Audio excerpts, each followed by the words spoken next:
வணக்கம் நண்பர்களே, welcome to movie critic channel. இன்னைக்கு நம்ம பார்க்க போற திரைப்படம் ரீசெண்டா தியேட்டர்ஸ்ல தமிழ்ல வெளிவந்திருக்கிற போட்டோகிராஃபர்.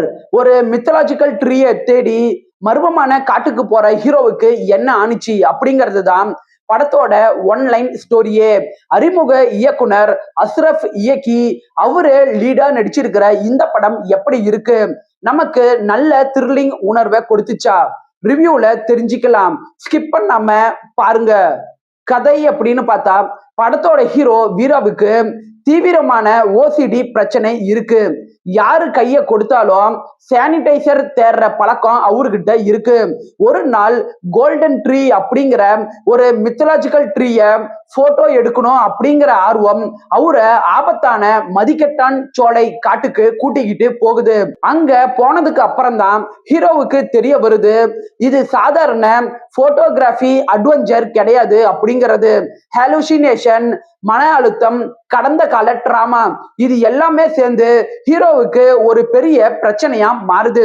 இதுக்கப்புறம் வர பிரச்சனையை எதிர்த்து ஹீரோ எப்படி அந்த ரிசர்வ் ஃபாரஸ்ட்ல சர்வே பண்றாரு அப்படிங்கிறதையும், அவரு தேடி போன அந்த மித்தலாஜிக்கல் ட்ரீய போட்டோ எடுத்தாரா இல்லையா அப்படின்னு சொல்றதுதான் படத்தோட மீதி கதையே. பாசிட்டிவ் அப்படின்னு பார்த்தா, படத்தோட பெரிய பலம் சினிமோட்டோகிராஃபிக் தான்.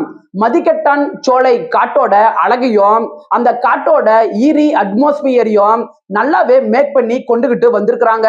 காட்டோட தன்மை ஒரு கேரக்டராகவே இந்த படத்துல செயல்படுற ஒரு ஃபீல் நமக்கு ஏற்படதான் செய்யுது.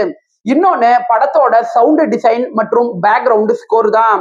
காட்டுல இருக்கிற தனிமை, பதற்றம், சைக்கலாஜிக்கல் ஃபியர், இது எல்லாத்தையுமே நல்லாவே மேக் பண்ணி கொண்டுகிட்டு வந்திருக்கிறாங்க. படத்துல லீடா நடிச்ச அஷ்ரப் அலி முகமதோட நடிப்பு கவனிக்க வைக்குது. ஓசிடி மற்றும் ஹாலுசினேஷனால பாதிக்கப்பட்ட கேரக்டரை தன்னுடைய நடிப்பு மூலமா நல்லாவே அவரு காட்டியிருக்கிறாரு. ஒரு கமர்ஷியல் சர்வைவல் படங்கள் மாதிரி ஆக்ஷனை இவங்க நம்பாம மனிதர்களோட இன்டர்னல் ஸ்ட்ரகிள்ஸை மையமா வச்சு இவங்க கொண்டுட்டு வந்தது படத்துல நல்லாவே இருக்கு. குறைகள் அப்படின்னு பார்த்தா, படத்தோட செகண்ட் ஹாஃப் தான். ஹீரோ காட்டுக்குள்ள போனதுக்கு அப்புறம் அங்க வர பிரச்சனைகளை எதிர்த்து சர்வே பண்ற மாதிரியான ரிப்பீட்டிங் காட்சிகள் வர ஆரம்பிக்கும். அது திரைக்கதை ஸ்லோவா மூவ் ஆகுற ஒரு ஃபீலை நமக்கு ஏற்படுத்ததான் செய்யுது. இந்த படமே survival thriller, family emotion, psychological drama, இது எல்லாமே கலந்துதான் இந்த படம் மூவ் ஆகுது. ஸோ ஜானர் மாறுறனால ஒரு ஸ்மூத்தான கனெக்ஷனை இந்த படம் நமக்கு ஏற்படுத்த மாட்டுக்குது. படத்தோட ஃபர்ஸ்ட் ஹாஃப்ல அந்த மித்தலாஜிக்கல் ட்ரீ பத்தி நல்லாவே பில்டப் பண்ணிருப்பாங்க. ஆனா கிளைமேக்ஸை பார்க்கும்போது பில்டப் பண்ண அளவுக்கு கிளைமேக்ஸை இவங்க கொண்டுட்டு வரலையோ அப்படிங்கிற ஒரு ஃபீல் நமக்கு ஏற்படதான் செய்யுது. படத்துல வர துணை நடிகர்களுக்கு இன்னுமே கொஞ்சம் முக்கியத்துவம் கொடுத்திருக்கலாம். ஓவராலா இந்த படம் ஒரு வித்தியாசமான முயற்சி. ஆனா எக்ஸிக்யூட் பண்ண விதத்துல இன்னுமே கொஞ்சம் கவனம் செலுத்திருக்கலாம்.